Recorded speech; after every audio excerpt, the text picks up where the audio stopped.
힐링 가족 여러분, 안녕하세요. 이번 시간에는 여름철에 배탈이 자주 나는 이유에 대해서 이야기해 볼까 합니다.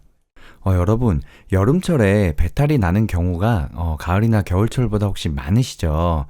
그 이유가 무엇일까요? 배탈은 음식 섭취 후에 복통이나 구토, 설사와 같은 위장관에 말썽이 생기는 것을 통칭하는데요. 여름철에는 찬 음식을 먹은 뒤 쉽게 배탈이 나기도 한다고 합니다. 일단 배탈은 소화 효소 작용을 줄이고 소화관 운동 약화를 초래한다고 하는데요.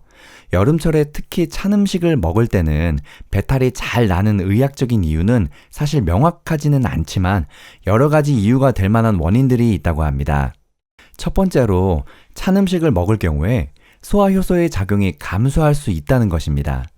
일반적인 효소의 작용은 35도에서 40도씨 정도에서 가장 원활하게 이루어진다고 하는데요.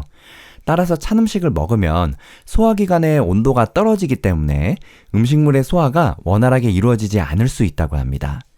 덜 소화된 음식이 소장에서 장시간 머무를 경우 삼투압 현상으로 인해서 설사가 발생할 수도 있고 또 미생물 과증식으로 복부 팽만 및 방구 등이 생길 수 있다고 합니다. 두 번째로는 소화관 운동의 변화가 발생할 수 있다고 하는데요. 찬 액체를 섭취할 경우에 광범위 식도 연축 환자에서 증상 유발이 되는 경우가 있다고 합니다. 식도 연축이 뭐냐면 식도 근육 수축의 율동파, 그러니까 꿈틀대는 운동, 이것이 장애가 생긴다는 건데요. 또 이와 마찬가지로 과민성 장증후군 환자에서도 찬 음식의 섭취로 인해 장 운동에 변화가 생겨서 배탈이 날 수 있다고 합니다. 마지막으로 가장 흔한 원인으로 대장균 등에 의한 음식물의 오염입니다. 찬 음식의 경우 가열에 의한 멸균이 되지 않았거나 더운 곳에서 오랫동안 보관을 하게 되면 미생물의 증식이 일어날 수 있다고 하는데요. 이러한 음식들이 장염의 원인이 될 수도 있다고 합니다. 세 번째로는 배탈을 유발하는 병들이요. 식중독이나 냉방병도 해당되는데요. 찬 음식 섭취 후에 장염이 발생하면 보통은 복통, 구토, 설사 등이 일어날 수 있으며 심한 경우에는 혈변도 발생할 수 있다고 합니다. 혈변 아시죠, 여러분? 쉽게 말해서 피똥 쌌다는 거예요.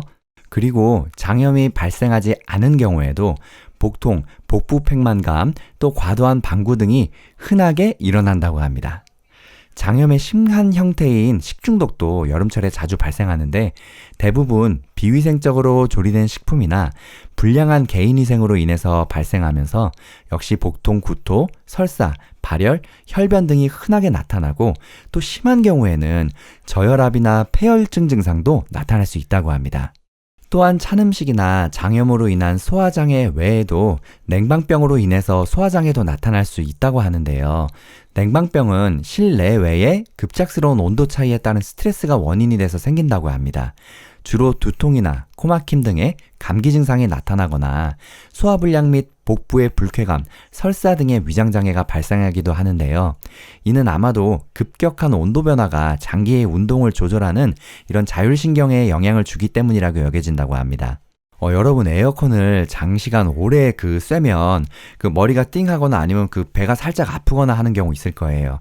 이렇게 되면 우리가 적당한 온도를 유지해야 되는데 위장도 배가 많이 차가워지면 평소보다 쪼그라지거나 이게 좀 뒤틀리거나 변형이 되게 돼 있어요. 그래서 배가 아플 수 있다고 합니다. 자, 그러면 여름철에 배탈을 예방할 수 있는 방법은 어떤 것들이 있을까요? 첫 번째는 손을 자주 씻는 거예요. 그죠? 모든 음식에 우리가 먹는 것들의 기본은 위생에서 시작해야 하는데요. 특히 음식물을 조리하기 전과 후 그리고 화장실을 다녀온 후에도 또 아기 키우시는 분들은 기저귀를 간 후에 그리고 또 설사를 하는 사람을 돌본 직후에는 반드시 손을 꼭 씻으셔야 한다고 합니다. 설사로 오염된 벽이나 옷은 세제와 표백제로 반드시 씻도록 해야 한다고 합니다. 저도 이번에 공부하면서 알게 된 건데요. 가족 중에 이제 장염이 생겨서 설사를 하시는 분들이 있으면 이제 그런 분들이 이제 음식도 먹고 옷도 갈아입고 하잖아요. 그런 수건 같은 것도 같이 쓰는 경우 있으니까 그런 경우에는 반드시 손을 꼭 씻으셔야 한다고 합니다. 이 살모넬라나 장염균들이 이게 수건이나 이런 데 묻어서 같이 옮을 수 있다고 하네요. 여러분 이런 것들 신경 별로 안 쓰셨죠? 사실 저도 거의 모르고 살았는데 앞으로는 이런 상황들이 생길 때 손을 더 자주 씻도록 해야 할 것 같아요. 그리고 두 번째는 모든 육류는 먹기 전에 충분히 조리하도록 하며 남은 음식은 2시간 이내에 냉장 보관하셔야 한다고 합니다. 날 육류가 놓였던 씻지 않은 접시에다가 오래된 음식을 올리지 않도록 해야 한다고 하고요. 또 이 날 고기들을 자르는 데 사용한 칼이나 가위를요, 그대로 야채를 써는 데 사용한 것은 절대 하시면 안 됩니다. 고기를 준비하는 데 사용하는 도구와 주방 표면은 깨끗이 씻어야 한다고 합니다. 세 번째로 멸균되지 않은 유제품이나 음료는 절대로 섭취해서는 안 된다고 합니다. 모든 음식은 충분히 익혀서 먹도록 하시고요. 남은 음식과 음식물 쓰레기는 최대한 빠르게 버리도록 하는 것이 좋습니다. 여러분 음식물 쓰레기 매일매일 버리시나요? 집집마다 매일 버릴 수 있는 환경이 있는 집이 있고 또 뭐 화요일, 목요일, 토요일 이런 데만 버릴 수 있는 집이 있어요. 사실 음식물 쓰레기는 먹고 나면 바로 버리는 게 좋습니다. 저 같은 경우는 어떻게 하고 있냐면 한 끼 먹었죠? 그러면 싸갖고요 음식물 쓰레기 바로 버리러 내려갔다 옵니다. 왜 그래야 하냐면 여러분 음식물 쓰레기 하루 정도 이렇게 봉지에 넣어놓으면 날파리 금방 생겨요. 이 날파리들이 그 이제 음식물 쓰레기 이렇게 꾀작꾀작 먹고 우리 어디에도 붙고 문 손잡이에도 붙고 내가 그 사다 놓은 과일 뭐 바나나 껍질에도 붙고 되게 많이 여기저기 이게 놀러 다닌단 말이에요. 그러면 그 균을 다 옮겨 다니는 거예요. 그래서 음식물 쓰레기는 가능한 한 빠르게 처리하시는 게 좋습니다. 그리고 개봉된 음식물의 섭취는 피하고 될 수 있으면 가정에서 조리된 음식을 먹도록 하셔야 합니다. 네 번째로 구토나 설사 등이 발생할 경우에 충분한 액체를 섭취하고 호전되면 점차적으로 고형식으로 식사를 바꿔가도록 하고 증상이 호전될 때까지 안정을 취하시도록 하는 게 중요하다고 합니다. 그리고 다섯 번째는요, 매우 덥고 습한 날씨에 장기간 동안 햇빛에 노출되어 있는 것을 피해야 하면서 충분한 액체를 섭취하도록 하셔야 합니다. 이에 관해서 뉴스 기사를 같이 하나 공유해 볼까 하는데요. 배탈의 계절, 왜 유독 여름에 자주 생길까? 대표적인 원인은 바로 장염인데요.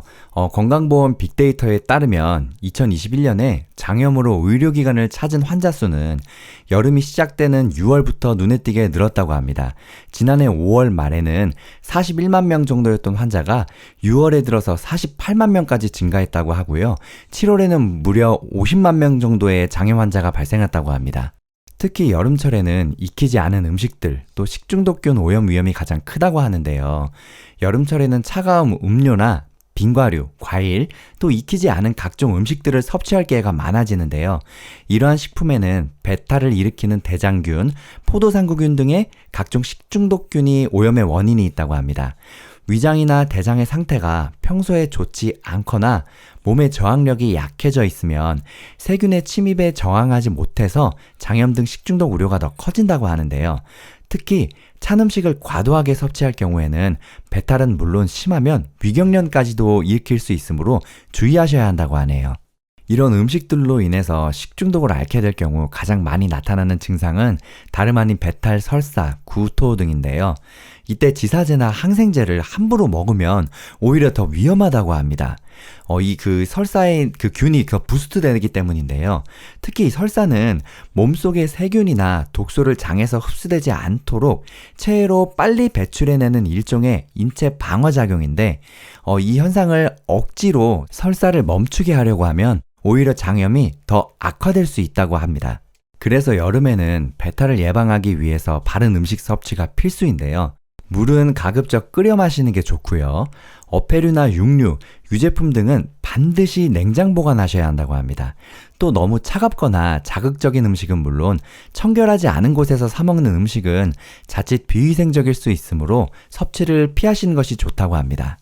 특히 식중독균은요, 일반적으로 5도 이하나 또는 60도 이상의 온도에서 증식이 억제되므로 재료를 구입한 후에는 얼리거나 가열하는 조치가 꼭 필요하다고 합니다. 그리고 휴가철 배탈, 물갈이라고 하는데요.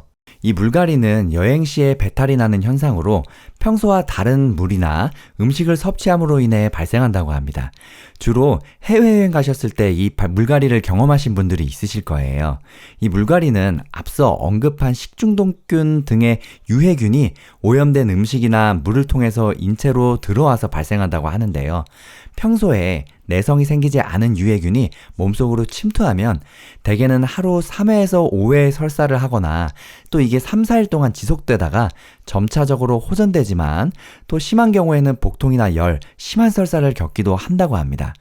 특히 노약자나 소화, 면역기 등이 저하된 사람, 설사로 인한 탈수가 심할 경우에도 위험할 수 있으며 때로는 여행에서 돌아온 후에 이 증상을 겪기도 한다고 합니다.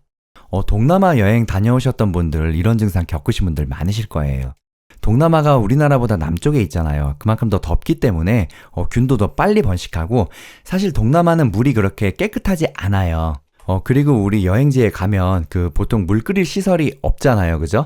그렇기 때문에 물을 잘 안 끓여 먹고 생수를 그냥 사 먹는데 그 생수만 사도 이렇게 배탈이 나서 물갈이 하시는 분들이 많습니다. 그래서 사실 불편하더라도 물은 여행지에서도 꼭 끓여 드시는 게 건강에 좋습니다. 자, 지금까지 여름철에 배탈이 자주 나는 이유와 이 배탈들을 예방할 수 있는 방법들에 대해서 간단히 이야기해 보았는데요.